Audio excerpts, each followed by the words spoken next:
Ngarang irai na miki nong tilipung amataba adwai da hakiba yuhara do itha tha chitana yam kalam le amasung maduki yuhara duki epicenter Myanmar do ikibani amasung report khara ti hai Myanmar ki sagai harbo mafam sida epicenter ni aduga report amara mandali harbo mafam sida suni hairi masi dagi around 900 kilometer lap na laipa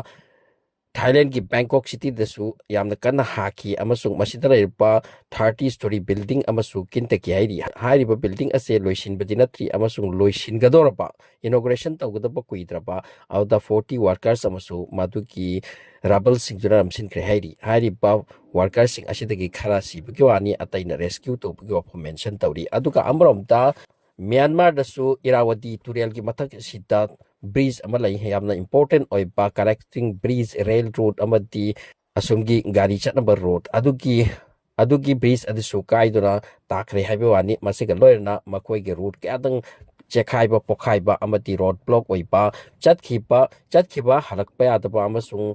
lakadaba chatpe adaba adugumba question kaya arise tawkre amasung yam problem chawrbam tokhan kre masiga loirna hojik phobugi report ki matungina 144 Myanmar radi sibagi wani Thailand da kaya si haibagi akaknaba information hojik phawda phangdri haribi hora asen chawraba effect amo henkre Myanmar da Thailand da amasung miam mipaindra ko chen ko mention tawri aduga haukiba Nomajing Lumita, how Kibahan, Nomajing Lumit, the Delhi, the Sea Ram Haki, 4 point something hectare scale, Machida Delhi, missing Kemi Pinatuna, Quichin Chenaki Hairi, from Maduki Yoharaduki Changdam Dabati, Myanmar or the Thailand, and the Hakrisiam Wangi, 7.7 hectare scale, Kini Hairi, Aduga Mi 144 Siba, Machidaki to Henna, sirakpagi, upon mention Tori, Aduga, Myanmar, Shihojiksa, as a war torn country, Nimoko economic down the Amazon Maike Kada, problem taring a Marak Asida Amoka Yora. Hajintura ngasi mi kaya ki awabo le haina asum bari di nai ngarang fawbuki pawmutungi na 144 c ki haibani adu 144 city masidi am sathena likrapa adu masingni adu po dasan ki report matungi na makoi video made iraklam liba masiti tasena video duki thumbnail title the up to 100k fear dead in devastating Myanmar earthquake haidi masi 12 hours mamangda hojikti 12 hours mamangda upload torke video ni maduna takpadi 100k means 1